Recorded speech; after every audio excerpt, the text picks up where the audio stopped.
Baik anak-anakku semua, Assalamualaikum warahmatullahi wabarakatuh. Melanjutkan pembelajaran kita yang kemarin. Kemarin Pak Sulis sudah membuat video untuk pembelajaran 1 dan 2. Sekarang kita lanjutkan di pembelajaran 3. Semuanya dibuka bukunya halaman 11. Sudah. Pendalaman materi menyusun kalimat dari kata-kata baru yang ditemukan dalam teks. Kita sudah menemukan kata-kata baru yang diperoleh dari teks tentang ciri-ciri makhluk hidup. Siapa yang masih ingat kemarin di pembelajaran 1 ada ciri-ciri makhluk hidup apa saja? Kalau lupa Pak Sulis ingatkan. Lihat, ciri-ciri makhluk hidup itu ada 5 ya. Nanti ada 1 tambahan, cuma karena di buku belum ada, jadi belum Pak Sulis jelaskan. Yang pertama yaitu bernafas ya. Semua makhluk hidup itu pasti bernafas. Nah, bernafas itu menghirup apa? Ada yang tahu? Bernafas itu menghirup oksigen. Ya. Kemudian ciri makhluk hidup yang nomor 2 yaitu makan. Ya, semua makhluk hidup pasti membutuhkan makanan. Yang ketiga, makhluk hidup itu pasti tumbuh dan berkembang. Tumbuh itu awalnya kecil menjadi besar, awalnya pendek menjadi tinggi, itu namanya tumbuh. Kalau berkembang itu awalnya misalnya anak-anak awalnya tidak bisa berjalan. Ketika adik kalian masih kecil, masih merangkak, kemudian bisa berjalan, kemudian berlari, itu namanya berkembang. Nomor 4, berkembang biak. Berkembang biak itu artinya bisa beranak, bisa bertelur, bisa beranak dan juga bertelur ya. Contoh kucing. Kucing berkembang biak dengan cara beranak. Dia melahirkan anak kadang 1, 2, 3 dan lain sebagainya. Yang nomor 5, makhluk hidup itu pasti bergerak, ciri-cirinya. Sekarang kita lanjutkan. Ayo berlatih ya, dilihat. Bacalah teks berikut dengan seksama. Setelah itu kerjakan soal-soal di bawahnya. Kebutuhan makhluk hidup untuk tumbuh dan berkembang biak. Makhluk hidup tumbuh dan berkembang. Semua makhluk hidup memerlukan udara, matahari, air, makanan, dan juga tempat tinggal. Ya, tempat tinggal disebut juga dengan habitat. Ya. Setiap makhluk hidup memiliki kebutuhan yang berbeda-beda untuk tumbuh dan berkembang biak. Manusia memerlukan makanan dan minuman sebagai sumber energi. Manusia juga memerlukan udara untuk bernafas. Manusia juga memerlukan rumah untuk tempat tinggal dan juga tempat berlindung. Hewan juga memerlukan makan dan minum untuk tumbuh dan berkembang. Antara hewan satu dan hewan lainnya bisa saja berbeda kebutuhan makannya. Ada hewan yang dapat memakan segalanya. Ada hewan yang hanya bisa memakan biji-bijian, tumbuhan, serangga, ataupun daging. Begitu pula dengan habitatnya. Setiap hewan memiliki habitat yang berbeda. Ada yang hidup di darat dan ada juga yang hidup di perairan. Jadi ada hewan yang hanya bisa hidup di darat. Kalau kalian taruh di air, dia tidak akan bisa hidup. Ya kan? Contohnya banyak. Begitu juga ada hewan yang hanya bisa hidup di air. Kalau kalian ambil, taruh di darat, pasti dia tidak akan bisa hidup. Berbeda dengan manusia dan hewan, tumbuhan membuat makanannya sendiri. Tumbuhan membuat makanan melalui proses fotosintesis. Apa namanya? Fotosintesis. sintesis. Ya. Kalau kita manusia, kalau kita mau makan, kita ngambil makanan, ngambil nasi, masak, dan lain sebagainya. Hewan juga sama, kalau mau makan dia harus mencari makan dulu. Makan rumput, makan daging, makan biji-bijian. Nah, tapi kalau tumbuhan itu berbeda. Ya, tumbuhan itu dia membuat makanannya sendiri dengan cara melakukan fotosintesis. Nah, tumbuhan memerlukan karbon dioksida dan cahaya matahari untuk membantu proses fotosintesis. Tumbuhan juga memerlukan oksigen untuk bernafas dan air untuk bertahan hidup. Fotosintesis itu cara tumbuhan membuat makanan. Nah, dalam membuat makanan itu bahannya apa saja? Nah, ternyata ada beda-beda.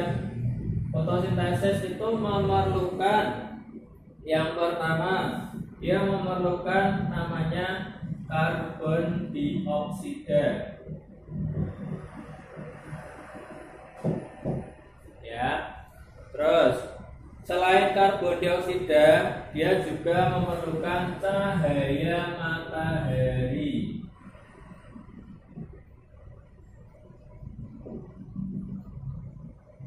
Ya.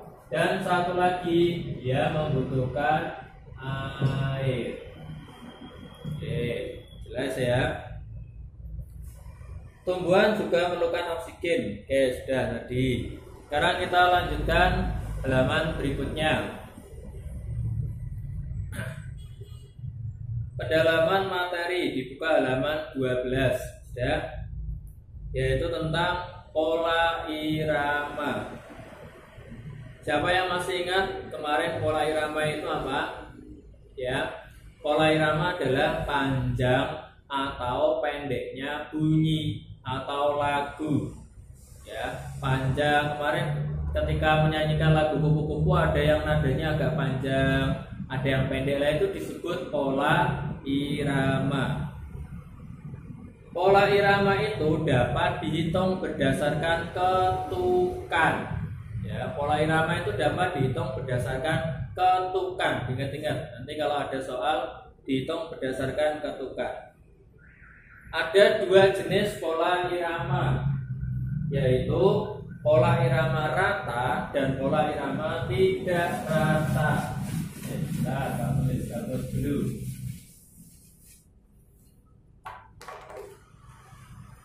Pola irama ada dua.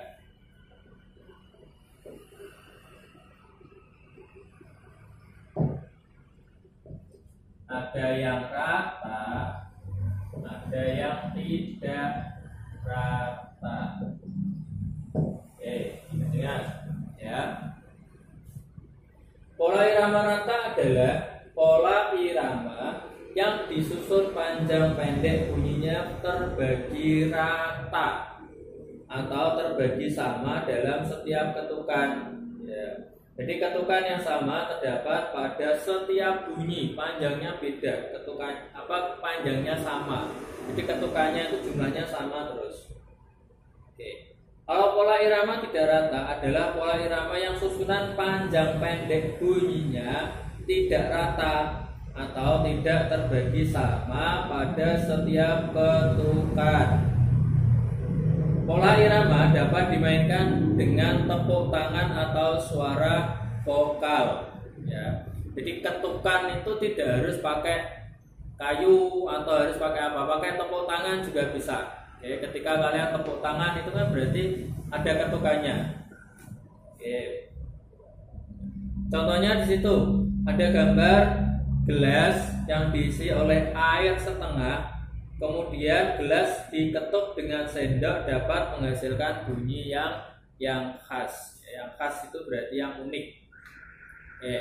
Selanjutnya langsung kita pindah pada halaman 14. Oke, halaman 14 sudah dibuka. Halaman 14 kita belajar membandingkan dan mengurutkan bilangan 4 angka, bilangan 4 angka.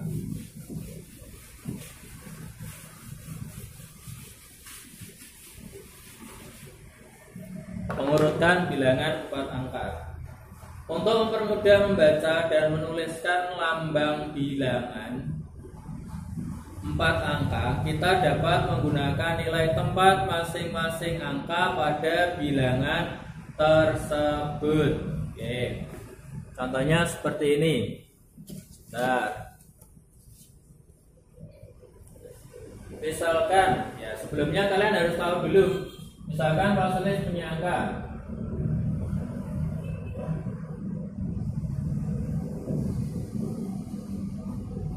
Ya. Masih ingat tentang nilai tempat di kelas 2? Ya, ini kalau dibaca berarti 2359. Ya. Angka 2 ini menempati tempat ribuan. Angka 3 ini menempati tempat ratusan. Angka 5 menempati tempat puluhan. Angka 9 menempati tempat satuan. Masih ingat ya? Sekarang bagaimana cara membandingkan bilangan? Misalkan ada 2 bilangan, 2437 dengan 2539. Antara bilangan ini 2437 dengan 2539, kira-kira lebih besar mana? Lebih besar mana? Yang masih belum bisa, caranya sangat mudah sekali. Kita bandingkan satu per satu dulu, ya. Kita bandingkan nilai ribuannya. Di sini angka berapa? Angka 2. Di sini ribuannya angka berapa? 2. Oh, berarti masih sama. Kita masih belum tahu mana yang lebih besar. Setelah itu kita lanjut ke angka berikutnya. Berikutnya angka 4 yang ini. Yang ini angka 5. 4 dan 5 lebih besar mana? Lebih besar angka 5. Oh, berarti sekarang kita sudah tahu 2437 dengan 2539 itu lebih besar yang 2539. Sudah paham? Sekali lagi, misalkan 3276. Lihat yang sini 3256.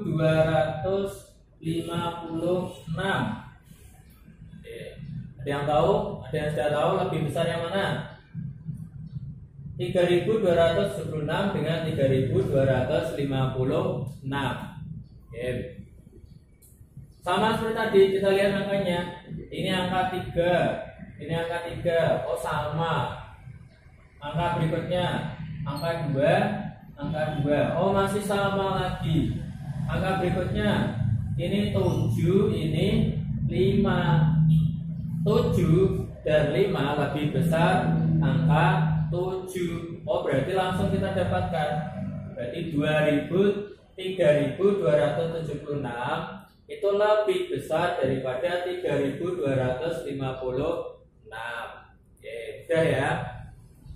Sekarang bagaimana kalau kita pakai simbol? Siapa yang masih ingat? Ini di kelas 2 ada, Mas Sulis tahu. Ada simbol seperti ini untuk membandingkan. Ada seperti ini dan ada juga seperti ini. Simbol ini artinya apa? Ini artinya kurang dari, ya, atau bisa disebut lebih kecil, ya, atau lebih kecil dari. Yang ini apa? Yang ini lebih dari, ya, atau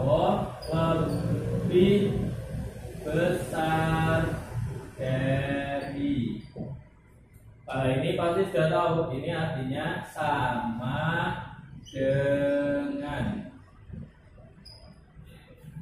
Sekarang kita coba pakai simbol ini pada angka-angka ini tadi. Yang ini tadi 2437 dengan 2539 lebih besar yang ini. Maka kita pakai simbol yang mana? Nah, untuk lebih mudahnya, angka yang besar kita caplok. Nah, berarti kita cari yang ini.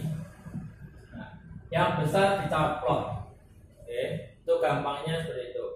Ini juga sama, 3276 dengan 3256 lebih besar ini, maka tandanya yang mana? Yang besar dicaplok.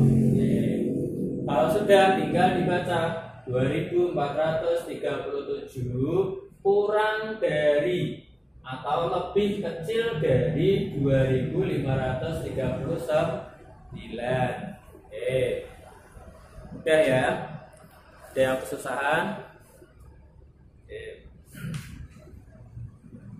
Oke, cukup itu dulu dari Pak Sulis. Nanti untuk tugas-tugasnya yang perlu dikerjakan nanti akan Pak Sulis umumkan lewat WA. Nanti halaman berapa saja yang perlu kalian kerjakan. Oke, terima kasih. Itu dari Pak Sulis. Sekian, Assalamualaikum warahmatullahi wabarakatuh.